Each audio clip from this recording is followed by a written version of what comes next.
Hello and welcome to Dan Cooks Food. Today we are cooking escoffier. Well, kind of. We're doing a take on veronique. Very classic recipe. Obviously, I'm not doing it to the book. This recipe here asks for sole, where I'm going to sub that out for scallops. This recipe, you will poach the fish. I'm going to pan-sear them. I'm also serving this with a garnish of cauliflower, which there's no mention of that in the book at all. The only real thing is the sauce is pretty similar. It's going to be a white wine based sauce with grapes in it, and obviously it goes well with fish. So like I say, inspiration came from this, but it's my take on it rather than word for word. So right then, let's get started. So this is what you're going to need for today's recipe. Obviously, scallops, main ingredient. I love working with scallops. I think here in the UK we produce some really good seafood. These can be a little bit hard to come by. I struggle to find them in any kind of supermarket. I had to go to an actual fishmonger for it. So if you do struggle, you can sub this out for pretty much any white fish. Probably have to change the way that we present it to make it work, but you get away with it. Obviously, cauliflower, there's a little bit of milk and water there, grapes for the veronique sauce, fish stock, vermouth, shallots, all in the sauce as well, a little bit of fresh dill, and then some dill oil, again, which will finish the sauce. So that's pretty much everything. It is quite a simple dish, there's only a few elements, but hopefully the flavours will speak for themselves. So, first job, cauliflower puree. Literally, your florets, just take them off from the stalk, get them in a pan, cover it with milk, add a little bit of water, tiny bit of salt in there, bring it up to a simmer, and then put it through a blitzer. That's literally it. As simple as that. I like this technique. The milk helps keep the cauliflower quite white. You end up with a good colour on the plate, real nice and pure, no discoloration. There's loads of ways to make purees. This one for cauliflower I think is my favourite. It's simple, it's easy, you get a good flavour and a good colour. Don't need to mess about too much. Okay, now I don't know if you can see on the video, but we're starting to get a little bit of action in here, starting to come up to a bit of a simmer. So what I'm going to do, knock the heat down ever so slightly and just cover this with a little bit of cling film. I don't have a lid that fits this pan, so cling film like that. Poke a hole for the steam, and then that should keep it from evaporating too much.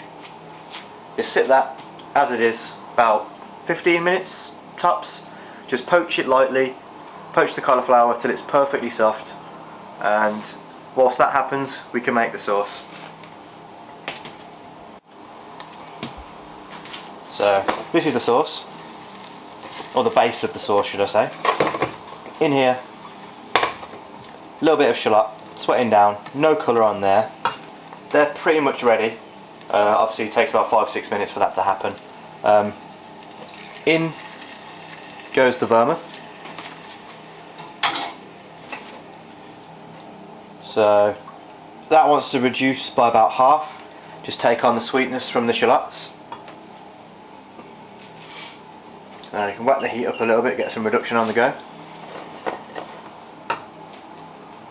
About another 2-3 minutes through that before we add the next thing in.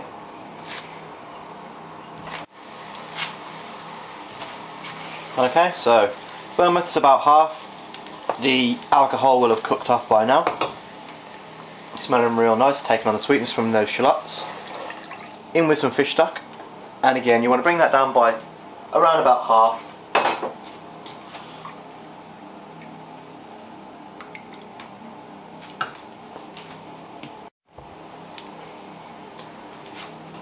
Okay, the sauce has started to reduce a little bit. Now at this point in the escoffier recipe, you would take this down to almost a syrup, and just whisk in a little bit of butter to thicken it. I've seen takes on this where they use a bit of cream and thicken it with flour. What I'm going to do, a little bit of a curveball, what I'm going to do is I'm actually going to take this off the heat now, pass all the solids out, and rather than using any cream or butter, I'm actually going to use the cauliflower puree to thicken this once it's cooked. So you get that kind of variation on a theme, you're keeping the cauliflower flavour consistent throughout the whole dish. I've not tried this before, so hopefully it works, but I have a feeling that it's going to be quite tasty. So what's going on here is the cauliflower's cooked now.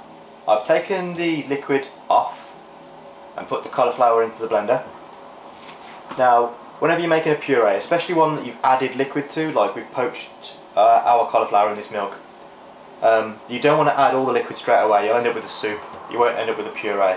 So start with just all your dry matter straight up and then add liquid as you need it. I'm not going to do this on camera because firstly it's going to be loud and I think the sound quality on this video is not going to be great anyway, and secondly me and this blender don't get along very well and I don't trust it not to mess up on camera. I don't really want to get covered with hot cauliflower puree on film, so I'll be back once this puree is made. A few moments later. So this is finished. That's kind of the consistency that you want, you know. It's going to hold itself on a plate. It's not soupy, it's a puree. And as you can see, I've not used anywhere near all of this liquid. So add gradually. The only other thing that I've done to this is add a little bit of salt, a tiny little bit of butter. The butter will just help it to stay silky and smooth. Just adds to the texture really, but obviously be careful because as the butter melts it will let it down, so you don't want to add too much and make it too wet. Okay, we're back with the sauce now. So this is the stock we made earlier, the vermouth, the shallots and the fish stock. So literally just add in a little bit of the puree at a time until you end up with a sauce consistency really, as much or as little as it takes.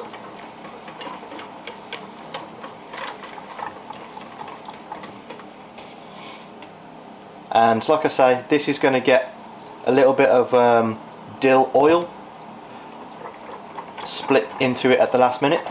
Now I've deliberately not told you how I'm going to make that because I'm quite a fan of herb oils and infused oils, so I'm going to actually dedicate a full episode to the various techniques that go into that, so keep an eye out for that episode. So I think a little bit more of this should finish us off. So you want it saucy, not soupy, not too watery, just a pourable consistency. If you go a bit too far then you can always let it down with a tiny bit of water. Obviously just taste it, adjust the seasoning as you see fit, and that should be ready to go. So now we're going to cook the scallops. These I've just cut lengthways and we're going to cook them across the cut face. This just gives them a nice flat surface to cook on, get a nice caramelisation on there. By all means you can cook them whole if you want. I just like the shape that you get from this, and again I'm probably going to cut them this way to serve it, just so they fit a little bit better in the bowl. So we've got a nice hot pan here, we put a little bit of oil in there, and these will take literally a minute and a half to cook. So you want to be really quick with them. So a little bit of oil in the pan, tiny little bit of salt on the scallops. Now you want to season these pretty much just before they go into the pan. Season them too early, it will draw out the moisture and they'll sort of start boiling rather than frying, and that's obviously not what you want. So we're going to go for 3 of these at a time, just so they don't crowd the pan. You keep it nice and hot. So in they go.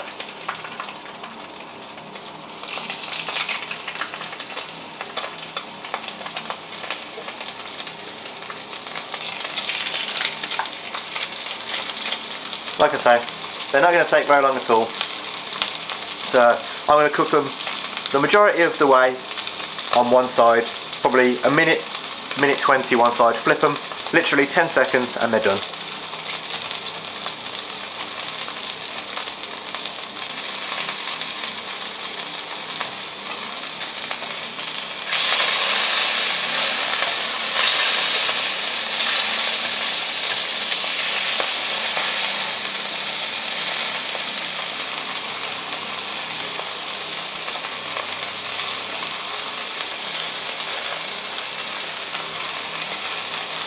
There, 10, 20 seconds or something like that. They should be nice and cooked. Now at this point you can throw in a little bit of butter, baste it over. I prefer with scallops just to keep it natural, especially for this dish. The sauce is quite rich, you don't really need a lot. Keep it quite neutral in flavour. Okay, so they should be ready.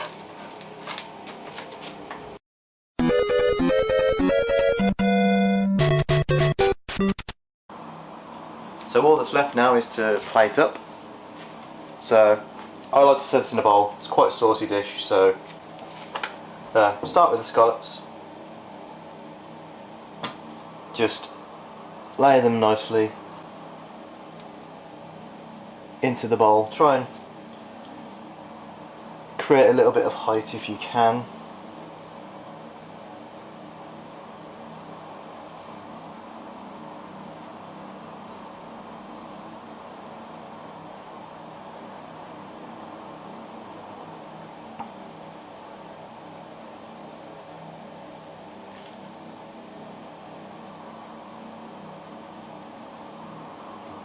Next is the puree.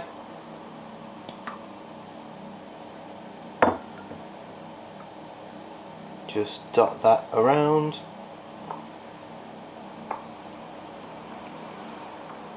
Nice covering.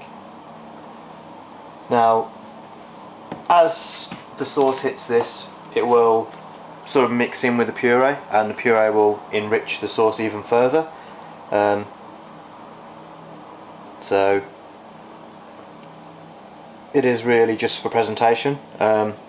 Once you create the full dish, then the puree will almost disappear. Grapes go on next. These have just been lightly seasoned with a little bit of salt. They've been given a little bit of the dill oil as well, and a little bit of vinegar, just for a little bit of sweetness, just white wine vinegar. So again, place these around, a little bit of height on there. Try and make sure every mouthful has a little bit of puree, a little bit of grape, a little bit of scallop.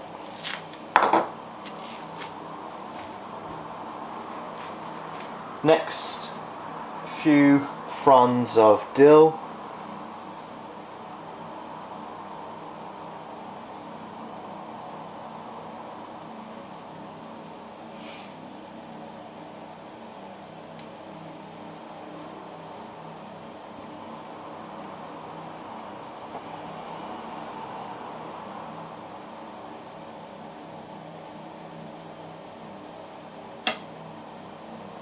Just for a little bit of freshness. Dill goes really well with pretty much any kind of fish, so you can't go wrong with this.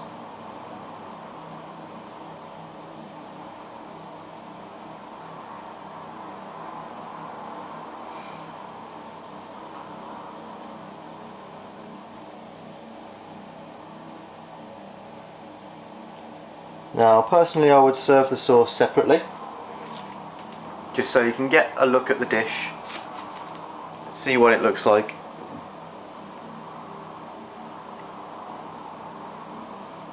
And then, you know, the guests can sauce themselves. But I will give you a little bit of a pour, just so you guys can see what it looks like when the dill oil and the sauce is mixed together. You get this quite nice ripple effect.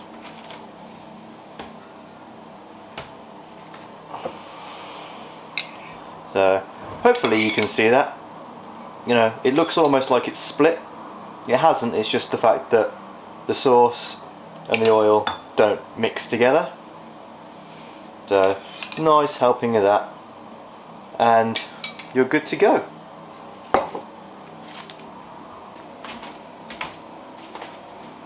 So there you have it. That's my take on a classic.